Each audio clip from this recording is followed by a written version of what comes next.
처음 얼마 동안 메리안에게는 밤이 더 힘든 시간이었다. 아기를 낳는 사람들 외에도 조선의 밤은 여러 가지로 시끄러웠다. 그건 마치 조용한 시골 환경에 젖은 사람이 소음이 많은 도시로 이사 온 것 같았다. 그러나 이러한 소음들은 도시의 것과 종류가 달랐다. 초저녁마다 이 집 저 집에서 들리는 단조로운 다듬이질 소리. 이것은 부지런한 조선 여인들이 남편들의 흰 옷들을 뜯어 세탁한 다음 천을 다림질하는 방법으로 넓적한 돌, 다듬이 돌 위에 놓고 나무 방망이로 때리는 작업이다. 거기다 짝을 잃었는지 슬프게 울부짖는 듯한 개 짖는 소리가 뒤섞여 난다. 울부짖는 개는 아마도 그의 짝을 전날 주인을 위한 게장국으로 마지막 봉사를 하도록 떠나보냈는지도 모른다. 다음이 자기 차례라는 것을 알기 때문에 그토록 구슬픈 소리를 내는지도 몰랐고, 이 모든 소리들 중에서도 가장 참기 힘든 소리는 무당들이 치는 북소리와 고막을 찢는 듯한 징소리였다. 이 북소리와 째지는 듯한 쇠소리는 밤이 깊을수록 점점 강렬해지다가 그 맹렬도가 이윽고 클라이막스에 이르면 갑자기 모든 소리는 중단된다. 그러다가 다시 이 전 과정이 처음부터 반복된다. 이것이 되풀이 되고 또 되풀이 하여 밤밤 내내 들리는 그 밤은 참으로 길고 으시시한 밤이 된다. 선앙당으로 가는 사람들은 우리 집 뒤에 있는 가파른 언덕을 통과해야 한다. 환자의 가족과 친지들은 악귀를 몸에서 내쫓는다면서 환자들 몸에 바늘을 찔러 상처를 내기도 하고 신체의 특수한 부분을 불에 달군 쇠붙이로 지진 다음 등에 엎거나 나귀 등에 태워서 무당집으로 데리고 간다. 소독하지 않은 바늘로 놓은 침 때문에 병균이 감염되어 고통스러운 염증이 생기게도 된다. 이 불쌍하고 어처구니 없는 방법으로 희생된 환자들은 무당이 병마를 내쫓기만을 바라고 매달리는 것이다. 만일 무당집에서 병이 낫지 않을 경우 이들 중 어떤 이들은 마지막 시도로서 병원을 찾아온다. 그때는 대부분이 병이 너무 중요해져서 치료할 수 없는 상태가 되어 있다. 이러한 여러 가지를 알게 된 메리아는 정신이 혼란해짐을 금할 수 없었다. 이 환자들을 어떻게 하여 먼저 병원으로 오게 하나. 이러한 궁리로 메리안의 머리는 한시도 편안하지 않았다. 나도 메리안처럼 밤마다 고통에 시달렸다. 그것은 매일 밤 나를 괴롭히는 악몽 때문이었다. 꿈에서 청진기로 진찰을 하는데 마치 노면의 타이어가 굴러가는 듯한 증세가 심히 좋지 않은 소리가 들린다. 그 소리는 점점 커져 나를 압박해 오면 결국 식은땀에 흠뻑 젖어서 잠을 깨곤 한다. 또는 비참하게 병에 든 결핵 환자가 이 병원, 저 병원을 찾아다니지만 입원은 거절되고 다음에 친구들을 찾지만 수치스러운 병이 들었다는 이유로 도움을 거절당한다. 침을 뱉으면 가족에게 감염될까봐 가래를 그냥 삼켜서 장결핵이 되고 그 때문에 괴로움을 받고 있는 환자가 나타나는 악몽이 되풀이 되었다. 병보다는 병에 대한 무지함이 더욱 나를 무섭게 했던 것이 그 당시의 현실이었다. 그럴 때는 메리안이 내 어깨를 부드럽게 흔들어 깨워주었다. 무슨 꿈에 그렇게 시달려요? 어느 날 아침 펄이 지친 듯한 우리들의 모습을 보고 말했다. 두 분들의 기분이 밝지 않군요. 걱정스러운 모습들이에요. 무거운 책임을 두 분의 힘으로만 수행할 작정이신가요? 우리 모두는 사랑하는 하나님이 계시다는 사실을 기억해야 합니다. 하나님은 한없이 우리들을 보살펴 주시니까요. 하나님께 모든 것을 맡겨야 해요. 하나님은 우리들의 짐을 덜어주실 거예요. 우리는 펄의 말이 옳다는 점은 깨달았다. 우리들에게 가장 용기가 필요한 때에 그것을 상기시켜 주어서 얼마나 고마웠는지 몰랐다. 그날 저녁 기도를 마치고 우리는 오랜만에 편안한 마음으로 잠들 수가 있었다. 우리는 다시금 우리의 위치에 서서 일할 수 있었다. 오래 기다린 후에 드디어 우리는 짐의 나머지 부분이 도착했다는 연락을 받았다. 짐은 한꺼번에 도착하지 않았는데다 나머지 짐들이 금세 뒤따라 도착하지 않아서 그동안 불편하게 지냈다. 나는 약 4마일 떨어진 부두로 짐을 가지러 갔다. 운반비가 가장 싸게 드는 방법은 소가 끄는 달구지를 이용하는 것이었다. 짐이 도착하자 메리안이 가장 기뻐하며 짐을 풀기 시작했다. 그녀는 물품 장부와 철저히 대조해 보고는 하나도 빠지지 않았음을 확인했다. 메리안이 조심스럽게 짐을 잘 싼 덕택에 두어 개만 파손되었을 뿐 모든 물건들이 그대로였다. 짐이 도착하기 전까지는 여성 선교사들과 함께 식사를 했었다. 이제 짐들이 왔으니 식사 문제 등을 맡아줄 하인을 두어야 할 것인지를 결정해야 했다. 전에 왁스씨의 하인이었던 경험 있는 요리사로 신씨가 있었고 요리 이외에 바깥 일을 맡아준 송씨가 있었다. 우리는 많은 돈을 지불할 형편이 못 되었다. 거기다 메리아는 한 푼이라도 낭비하지 않는 성격이었으므로 하인을 둔다는 것은 감히 생각하지도 못했다. 그런데 바로우 양이 하인은 반드시 두어야 한다고 주장했다. 하인을 쓰지 않으면 의사인 당신 두 분은 쓸데없는 일로 시간을 낭비하게 됩니다. 동양에서 하인을 둔다는 것은 호사하기 위함이 아니고 필요하기 때문입니다. 서양에서는 당신들도 일종의 하인들을 두고 있었던 것과 다름없었습니다. 수돗물, 전기, 가스, 청소기, 수세식 변소와 같은 편리한 도구들이 하인의 역할을 한 것이지요. 그런 기계의 하인들로 당신들은 일하는 시간을 줄일 수 있었던 것이죠. 그러나 조선에서는 귀중한 시간을 줄일 수 있는 그런 편리한 기계들이 없어요. 그러니까 여기에서 어떤 가치 있는 일을 성취하고자 하면 반드시 하인이 있어야 합니다. 반드시 말입니다. 그녀는 마치 이 논쟁을 결말 지으려는 듯이 다음의 말을 당당하게 했다. 그리고 하인들에게 주는 인건비는 비교적 적은 편입니다. 이들을 고용하지 않는 것은 절실히 직업이 필요한 그 불쌍한 두 사람을 실직자로 만드는 것과 같습니다. 이쯤 되니 메리아는 내키지는 않았으나 승복했다. 이 결정을 나는 얼른 동의했다. 아직 발표하기에는 너무 이른, 특히 바로우 양에게는 말 못할 아내의 비밀을 알고 있었기 때문이었다. 이런 일이 있은 지 얼마 후 바로우 양은 흥미있는 순방 전도 여행을 하고 돌아왔다. 그녀는 자기가 경험한 것을 우리에게 이야기하고 싶어 했다. 이때 펄이 피크닉을 가자고 제안했다. 좋은 생각이라고 기꺼이 동의했다. 바로우 양은 음료수를 준비했다. 음료수라고는 단순히 홍차뿐이었지만 펄과 벨은 샌드위치를 준비했고 메리아는 샐러드와 케이크를 만들었다.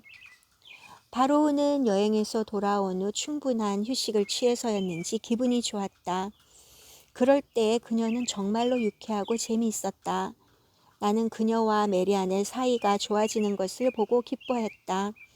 바로우는 이번에 여행에서 있었던 일화를 이야기했고 우리는 재미있게 들었다.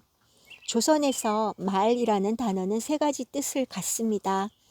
곡식의 양을 재는 도량의 단위로서의 말, 언어라는 뜻의 말, 그리고 타고 다니는 가축의 말을 가리킵니다. 한 번은 한 조선 젊은이가 말을 잘함으로 내가 축하를 한다고 했더니 그는 자신의 자랑스런 말을 칭찬하는 줄 잘못 알고는 당장에 뛰어가더니 말고삐를 잡아 말을 끌고 와서는 날더러 자꾸 타라는 거예요. 벨량은 조용한 성격이지만 학교 일을 하는 걸 보면 상당히 현명한 여성이란 점을 알 수 있었다. 우리는 그녀의 풍부한 경험으로 많은 도움을 받을 수 있었다. 산에는 많은 야생화들이 자라고 있었다. 벨은 봄에는 보라색의 진달래꽃들이 이 산을 덮는다고 말했다. 우리는 할미꽃이라 불리는 꽃도 많이 보았다. 조선에서 처음 볼 수 있었던 이 꽃은 흰 머리털같이 생긴 꽃술 때문에 붙은 이름이다. 꽃잎 안쪽은 우단같이 감촉이 좋은 자주색이다. 희거나 색깔이 있는 야생 바이올렛도 상당히 많았다. 피크닉은 즐거웠다. 이런 휴식의 분위기를 통해 우리들은 서로를 더 잘 알게 되었다. 바로우 양이 첫 인상처럼 사귀기 힘든 나쁜 사람이 아니라는 결론을 얻었다. 그동안도 우리는 그녀를 결정적인 시험대에 올려놓지는 않았으나 지금은 그녀가 우리를 좋게 받아들였으므로 모든 일이 원만해져 갔다. 피크닉에서 돌아온 지 얼마 안 된 어느 날 3마리 언더우드 개들이 도착함이란 적힌 전보 한 장이 배달되었다. 내용이 하도 수수께끼 같아서 영문을 알 수 없었다. 우리는 언더우드 가족이 검은 오리호를 타고 소래 해변을 항해할 때 우리에게 들르라고 초청한 적은 있으나 개들에 대해 언급한 일은 없었다. 더구나 우리는 개를 길러본 경험이 없었으므로 개들에게 무엇을 주어야 하며 고기를 얼마나 먹여야 하는지 알 수가 없었다. 다행히 우리가 고기를 살 시간을 갖기도 전에 언더우드 박사와 그의 2 아들들이 도착했다. 그래서 전보의 미스테리는 풀렸다. 이 지역 전신사무소에서 보이스 아이들라는 글자를 dogs 개들로 잘못 표기했던 것이다. 언더우드 박사는 자신을 보이스 중에 하나로 포함시켰던 것이다. 그들이 도착한 날은 몹시 더웠다. 메리아는 피크닉을 갔을 때 따온 야생 포도로 만든 주스를 손님들에게 대접했다. 그녀는 손님들이 이 주스를 마시면 매우 시원해할 것이라고 믿고 있었다. 언더우드 박사는 바로 내가 잘 볼 수 있는 위치에 서 있었는데 한 모금을 마시더니 얼굴을 찡그리는 게 아닌가? 나는 뭔가 잘못된 게 틀림없다는 느낌이었다. 내가 뭐라고 말하기도 전에 언더우드 박사는 메리안에게 함께 축배를 들자고 태연하게 말했다. 메리안의 빈잔에 주스를 따라 주었다. 서로 잔을 부딪힌 다음 그들은 잔을 들어 입에 댔다. 그러나 이번에 주스를 마신 사람은 메리안 뿐이었다. 순간 메리안은 쏜살같이 부엌으로 돌진했다. 다른 사람들은 웃음을 터뜨렸다. 요리사가 포도주스를 담을 병에 간장을 부어두었던 것이다. 간장병과 주스병은 비슷했고 간장의 색깔도 주스와 비슷해서 메리안은 알지 못했다. 아무튼 언더우드 박사는 재빠른 솜씨로 메리안에게 간장을 마시게 했다. 이 일은 오랜 후까지 메리안의 갈증을 풀어주는 특별 처방이란 제목으로 언더우드 박사가 메리안을 놀려주는 소재가 되었다. 언더우드 가족은 이곳에서 약 50마일 떨어진 소래로 자기네 배를 타고 함께 가자고 청했다. 그러나 그때 우리는 시간이 없었으므로 주말에 그들과 합류하기로 약속했다. 소래 해변은 지금까지 내가 본 것 중 가장 아름다운 사장이었다. 이 모래로 조선 사람들은 수정같이 깨끗한 유리를 만든다. 소래를 본 나의 첫인상은 정말로 좋았다. 그러나 당시 별장으로 쓸 오두막집은 팔려고 내놓은 것이 없었다. 거기다 휴양지 선정은 원산 해변에도 가본 후에 결정하겠다고 어머니와 약속했었기 때문에 결정을 보류했다. 조선어 학교의 제2학기는 10월 5일부터 시작될 예정이었다. 10월 1일은 조선을 합병한 날이라 일본은 이 날을 조선의 국경일로 정해놓고 있었다. 어머니는 학기가 시작하기 전에 휴일을 이용하여 2, 3일간 원산 해변에 가보는 게 어떻겠느냐고 했다. 어머니는 그곳에 이미 캐나다인 선교사인 맥컬리 자매와 한 오두막집 별장을 공동으로 소유하고 있었다. 다른 원산 애호가들도 우리에게 원산을 꼭 구경하라고 권유했으므로 드디어 원산에 갈 기회가 왔다고 생각했다. 서울에서 어머니와 하룻밤을 지낸 후 북동쪽으로 약 140마일 거리에 있는 원산으로 열차를 타고 갔다. 서울에서 원산까지 무려 7시간이나 걸렸다.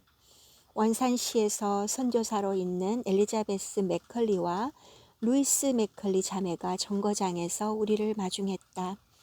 그녀들의 집은 항구가 보이는 언덕 위에 있는 밝은 집이었다. 그 집에서 잠시 머물고 오후에 원산 해변으로 갔다. 해변을 본 순간 우리 마음은 벌써 기울어졌다. 즉흥적으로 레이드 별장으로 가보기로 했다. 이 별장은 아직도 팔리지 않고 있었는데 값은 원래 가격보다 더 내려갔다고 맥컬리 자매가 말해주었다. 집의 골격은 나무였는데 분에 넘치지 않을 정도로 아담했다. 그러나 우리 집 자체보다 그 위치에 더욱 마음이 끌렸다. 앞마당에 서면 바다가 보였는데 멀리에 섬들이 점점이 보였다. 작은 강이 한쪽으로 연결되어 바다로 흘러가고 있었다. 그래서 이 강에 별장과 함께 팔려고 내놓은 모트보트를 정박시키기에는 안성맞춤이었고 바다의 파도가 험할 때는 안전하게 피할 수 있는 수로로도 적당했다.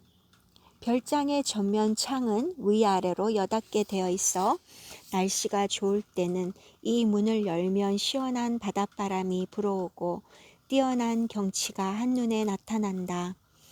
폭풍이 심할 때는 문을 꼭 잠그면 유리창들을 통해 빛이 들어온다. 닥터 레이드는 조선의 남감리교 선교부를 창설했던 닥터 레이드의 아들로서 의사였다. 그는 밤에는 말라리아 모기가 집안에 들어오지 못하고 낮에는 파리가 침입하지 못하게 특별히 망을 쳐놓았다. 또한 펌프도 설치하여 신선한 지하수를 쓸 수 있게 만들었다. 특히 별장은 강당으로 쓰기에 적당할 것 같아 우리의 시선을 끌었다. 일요일에는 교회로 사용하고 주중에는 강연, 오락회와 여름철에 여러 가지 회의 장소로 적당했다. 대개 해변에는 별장들이 서로 밀집되어 있는 경우가 많지만 이곳에서는 서로 떨어져 있었다. 바로 이것이다. 우리는 주저함 없이 결정하지 않을 수 없었다.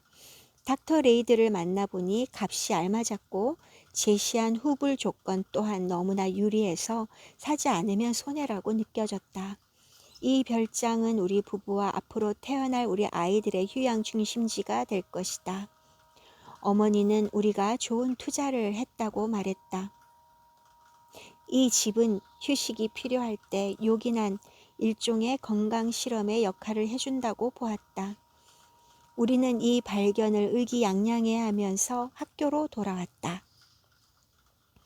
9월 19일 어머니는 61회째의 생일을 맞았었다. 그날은 신교 복음전도회 연합위원회의 회의가 있었기 때문에 특별한 생일 축하 모임은 갖지 않았다.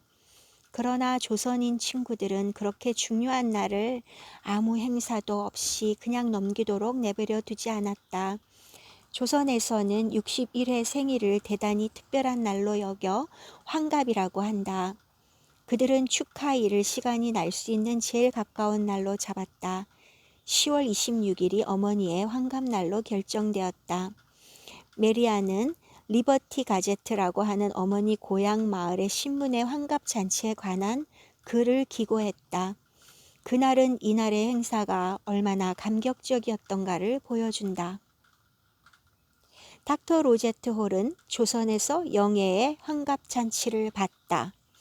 닥터 메리안 홀이 보낸 통신. 시어머니의 환갑날 특별한 손님으로 참석하게 된 것은 나로서는 분에 넘치는 영광이었다.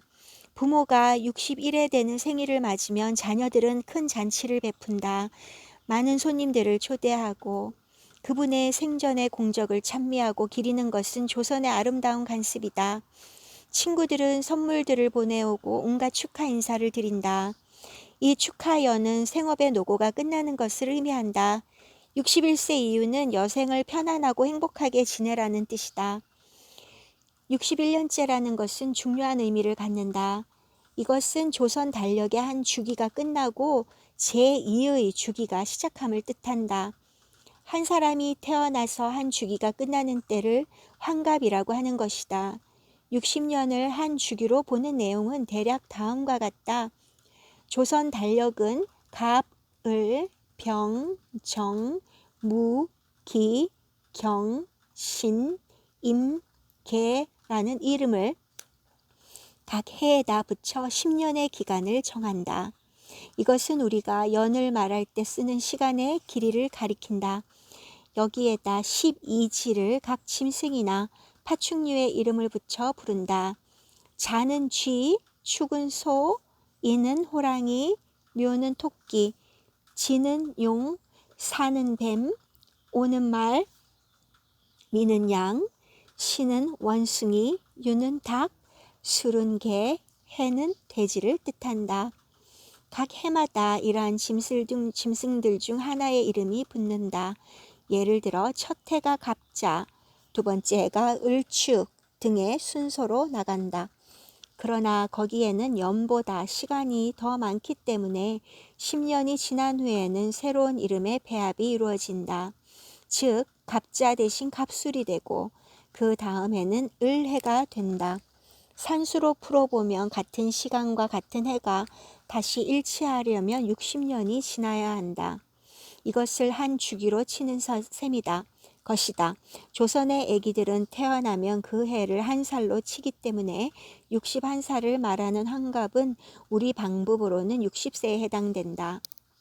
조선인들은 선교사들을 위해 자신들이 아들과 딸들의 역할을 맡아 잔치를 차려준다. 조선에 온 선교사로서 60세가 되고도 환갑 잔치를 받지 않은 사람들은 거의 없을 정도다. 닥터 로제타 홀의 환갑은 작년이었다.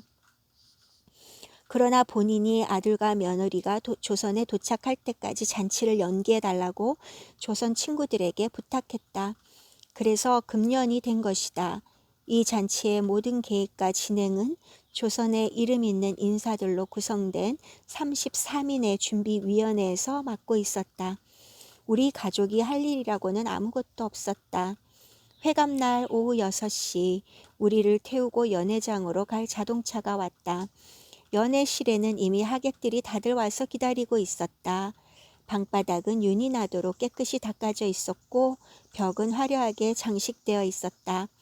오늘의 주인공인 닥터 로제타 홀의 자리는 크고 파란 화려한 술을 놓은 보료로 꾸며져 있었다. 셔우드와 나는 어머니 옆자리에 앉았는데 하객들이 어머니에게 인사하러 올 때마다 소개를 받았다. 이런 공식적인 절차가 지나자 진미의 조선 음식들이 마지막 한 조선 상위에 차려져 있는 방으로 자리를 옮겼다. 닥터 로제타 홀과 가족을 위한 상이 특별히 차려져 있었다. 그 상의 앞쪽 건너편에는 화려하고 밝은 색깔로 치장한 조선식 캔디떡, 과일들이 원통 모양으로 각기 높이 담아져 있었다. 이 음식들은 이 자리에서 다 먹으라는 것이 아니라 나중에 주인공의 집으로 가져가서 이 자리에 참석하지 못한 사람들에게 나누어 주라는 것이었다. 이 중에 많은 음식들은 평양으로 보내어 닥터 로제타가 시작했던 맹인학교의 학생들에게 나누어 주었다. 각 상의 음식들은 다 같았다. 첫째 주식으로 국수라는 것이 나왔다. 이것은 메밀가루로 스파게티 같이 실 모양의 가락을 만든 것이다. 끓는 물에 삶은 국수를 고기 수프에 말아서 먹는다. 국수는 먹을 때 숨을 내쉬지 말고 맛있는 소리를 내면서 빨아들여야 국수가락이 잘 들어간다. 그렇지 못하면 엉켜진 국수가락을 분리시키느라고 수고를 해야 한다. 국수는 맛이 대단히 좋아서 특히 내가 즐겨 먹는 조선 음식 중에 하나다. 이 외에도 셀 수 없을 만큼의 많은 종류의 보조 음식들이 나왔다. 이것들은 생선, 고기, 쌀, 꿀, 호두, 밤, 채소, 과일들로 만들어진 것들이다. 이 음식들의 이름을 일일이 말하려면 조선인 미식가의 도움을 빌리지 않으면 안 될 정도다. 잔치가 진행되면서 조선인 명사들은 36년간 조선에서 봉사한 닥터홀의 공적에 대해 치아를 아끼지 않는 연설을 계속했다. 그들은 주인공의 공적 중 특히 두 가지에 대해 진심으로 감사함을 표시했다. 첫째는 맹인학교를 설립하여 뉴욕 점자법을 한국 점자법으로 만들어 도입한 점, 둘째는 한국 사람들을 의사로 양성시킨 점이었다. 이러한 공적들은 여러 사람들의 치하에서 반복되었는데 그들이 사용한 말들은 오직 동양인들만이 표현할 수 있는 고귀하고 간절한 것이었다. 약 20살 가량 된 한 소녀가 순서에도 없는데 자발적으로 나와서 자기 어머니와 자기가 지금까지 살아있는 것은 닥터홀이 자기가 태어날 때 산모와 아기를 위험에서 구해주었기 때문이라고 말했다. 또 다른 한 사람은 닥터홀이 어떤 화상을 입은 어린애와 부인에게 자신의 피부를 떼어 이식 수술을 해 주었는데 그 부인은 너무나 감사해서 자기의 살점을 크게 도려내어 닥터홀에게 혈서로 편지를 써보냈다. 미국에서 마지막 안식년 휴가가 끝나면 꼭 한국으로 돌아와 달라고 간청한 내용이었다는 이야기를 전했다. 병원의 한 여의사의 남편이 지은 시에 곡을 붙여 잔칫날 병원 직원들이 합창을 불렀다. 산중 깊은 곳에 금은이 숨겨져 있네. 진주는 깊은 바다 밑에 놓여 있지만 하나님의 은혜로 하여 닥터홀은 우리에게 보내졌네. 60년간의 노고와 눈물은 끊임이 없었네. 서슴치 않고 바친 그의 생애는 진정코 기억되리. 마지막 축사가 끝나자 여의사 한 사람이 밝은 분홍색 리본으로 장식한 상자를 조선인들을 대표하여 닥터홀에게 증정했다. 은으로 만든 아름다운 꽃병이었다. 조선의 장인이 만든 미술 작품으로 75달러나 한다고 많은 축하객들이 있는 자리에서 발표되었다. 한글로 감사의 문구가 새겨져 있었고 그림은 중국 고대의 무늬로 새겨져 있었다. 닥터 로제타 홀은 많은 사람들의 축사에 대한 답사를 했다. 식이 끝난 다음에는 하객들이 테이블 뒤에 쌓인 여러 가지 선물을 구경하러 모였다. 은과 동으로 만든 장식품들, 실크로 만든 조선 옷들, 수놓은 병풍, 수가 놓인 여러 수혜품들이었다. 이날 닥터 로제타 홀은 실크로 만든 한복을 입고 있었다. 이 옷은 한 맹인 부인이 손수 만들어 선물한 것으로 그녀는 맹인 학교에서 배운 기술로 번 품삯을 모아 그 옷을 만들어 보냈던 것이다. 이 잔치에는 손님들이 100명이나 참석했다. 저명한 조선인들과 일본인들도 있었으며 각 선교 단체의 대표들도 있었다. 어느 조선인이 기독교나 비기독교 단체를 막론하고 이렇게 많은 인사들이 주선하고 참석한 잔치는 이번이 처음이라고 말했다. 잔치를 끝내고 밖으로 나오자 우리를 집으로 데려다 줄 자동차가 기다리고 있었다. 우리는 행복이라는 표현만으로는 부족할 정도로 기쁨과 감격에 넘쳐 있었다. 오늘의 행사는 그동안 어머니가 남편과 딸이 묻힌 이 조선 땅에서 좌절감, 포기, 반대 등의 난관을 극복하고 성취한 어머니의 노력에 대한 조선인들의 감사함이었고 그들의 뜨거운 사랑을 말해주는 것이었다. 조선여자의과대학의 설립은 어머니의 사업 중 가장 기념할 만한 것으로 손꼽을 수 있다. 이것은 조선의 여성들이 자기 나라에서 기독교 정신으로 의사가 될 수 있는 훈련을 받아 의료에 도움이 절대적으로 필요한 동족의 여성들을 위해 봉사할 수 있게 하는 일이었다. 조선인들은 이미 이러한 교육기관의 필요성을 절실히 느끼고 있었으므로 선교사들과 동포들의 협조로 어떻게 해서든지 이 꿈을 실현시키고자 계획하고 있었다. 어머니는 마음속에서 우러나는 진정한 기쁨으로 이 사업을 적극적으로 추진 중이다. 환갑잔치가 있은 지 2년 후에 어머니는 이 꿈을 실현시켰다. 1928년 9월 4일 어머니는 여자의학교를 설립하여 서울에서 문을 열었다. 이것은 최초로 조선에 세워진 여성을 위한 의학교였다. 제14장 첫 아이 계속 이어집니다.